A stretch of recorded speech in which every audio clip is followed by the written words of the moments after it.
Hello everyone, we are here to study tenses, and in this video I'm going to teach you about past perfect continuous tense. So let's start with look at these sentences.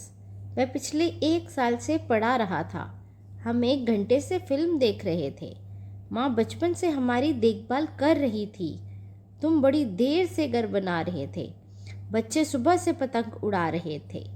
इन सभी वाक्यों को अगर गौर से देखो तो आपको ये बात पता चलेगी कि ये काम जो भी कोई सब्जेक्ट कोई भी काम कर रहा है, वो काम पहले हो रहा था, लेकिन अब वो काम फिनिश हो चुका है, ख़त्म हो चुका है। इसका मतलब ये कार्य जो है ये बहुत देर तक पहले चला और अब ये फिनिश्ड हो चुका है। तो इन सेंटेंसेस में यही कॉमन है कि इन वाक्यों में रहा था, रही थी, रहे थे का प्रयोग होता है, लेकिन समय के साथ। These sentences indicate that the work or action was going on in the past for a certain time. कुछ देर के लिए ये एक्शन जो है वो पास्ट में चला था, बट इज फिनिश्ड नाउ, लेकिन अब वो ख़त्म हो चुका है। इन सेंटेंसेस को हम पास्ट परफेक्ट कंटिन्यूस टेंस में बोलते हैं। अब रूल्स की बात करें, what are rules of past perfect continuous tense. तो अगर असर्टिव सेंटेंस है तो उसमें सब्जेक्ट कुछ भी हो सकता है। Subject he, she, it, singular noun I, we, they, you, plural noun कुछ भी हो सकता है। कोई भी सब्जेक्ट होगा, सब सब्जेक्ट्स के साथ हैड बीन का यूज़ होगा। साथ में लगेगी first form of verb, ING भी लगेगा, और ऑब्जेक्ट के साथ सिंस फॉर लगेगा। ऑब्जेक्ट या सिंस ऑब्जेक्ट का होना या ना होना सेंटेंस पे डिपेंड करता है, और सिंस फॉर भी मोस्टली ज़रूरी नहीं है कि हर सेंटेंस के साथ लगे। और जहाँ पे हम समय की बात करते हैं, इंडिकेट करते हैं टाइम को, तो वहाँ सिंस या फॉर लगता है। और सिंस लगता है फिक्स टाइम के लिए, फॉर लगता है जो समय फिक्स्ड ना हो, प्रॉपर ना हो। तो एग्जाम्पल हम पढ़ते हैं, he had been living in this house for 3 years। वो 3 साल से इस घर में रह रहा था। बिफोर वी सोल्ड इट, इससे पहले जब हमने उसको बेचा, मतलब हमारे बेचने से पहले वो 3 साल तक इस घर में रह रहा था, पर अब नहीं रहता। We had been studying very hard for this exam. इस एग्ज़ाम के लिए हम बहुत ज़्यादा पढ़ाई कर रहे थे। तो देखिए, वी सब्जेक्ट है, हैड बीन रूल का है, study first form of verb है, आईएनजी साथ में लगा। उसके बाद ऑब्जेक्ट या सिंस फॉर लगना वो डिपेंड करता है किस तरह का सेंटेंस है।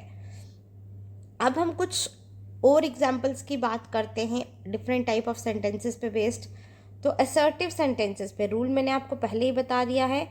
तो अब हम वाक्य पढ़ते हैं। यहाँ सालों से फूल खिल रहे थे। The flowers had been blossoming here for years. सालों से फॉर लगा क्योंकि फिक्स टाइमिंग नहीं है।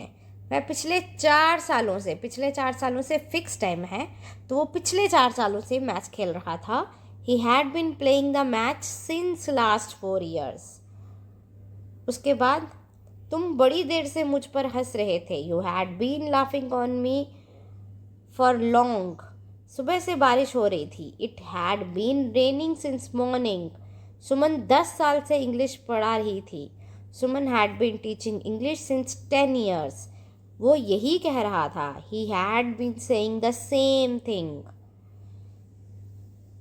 अब बात करें नेगेटिव सेंटेंस की। तो नेगेटिव सेंटेंसेस में रूल ज़्यादा चेंज नहीं होता है, सिर्फ हैड और बीन के बीच में नॉट लग जाता है, बाकी सब सेम रहता है। तो the flowers had not been blossoming here for years. He had not been playing the match since 4 years। या you had not been laughing at me for long. It had not been raining since morning. Suman had not been teaching English since 10 years. He had not been saying the same thing. अब बात करें interrogative की यानी questions की। तो उसमें क्या होता है, उसमें सिर्फ हैड जो है वो सबसे पहले लग जाता है, rest of the sentence same रहता है। जैसे पहले था द फ्लावर्स हैड बीन, अब है हैड द फ्लावर्स बीन, यानी सब्जेक्ट से पहले हम हैड लगा देते हैं। तो had the flowers been blossoming here for years? Had he been playing the match since last 4 years? या क्या तुम बड़ी देर से? Had you been laughing at me for long? Had it been raining since morning? Had someone been teaching English? Had he been saying the same thing? तो ये sentences थे interrogative.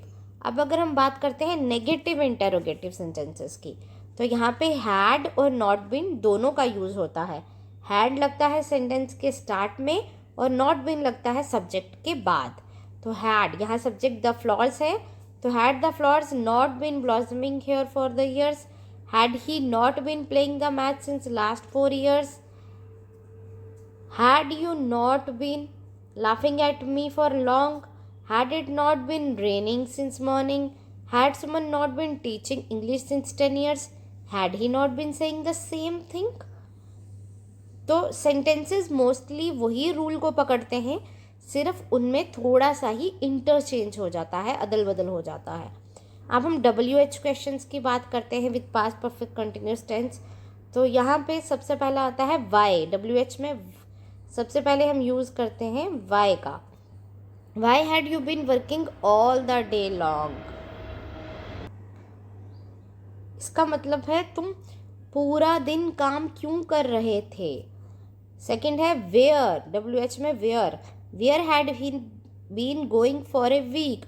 वो कहाँ जा रहा था एक हफ्ते के लिए। What had she been doing there since morning? वो सुबह से वहाँ क्या कर रही थी। When had we been letting him go? हम उसे कब जाने दे रहे थे। Why had I been trusting you all my life? मैं पूरी ज़िंदगी तुम पर विश्वास क्यों करती रही। तो ये सेंटेंसेस हैं WH क्वेश्चंस के। This was all about past perfect continuous tense. Next time I will come up with future tense and it will be simple future tense. So stay tuned with me and stay with me.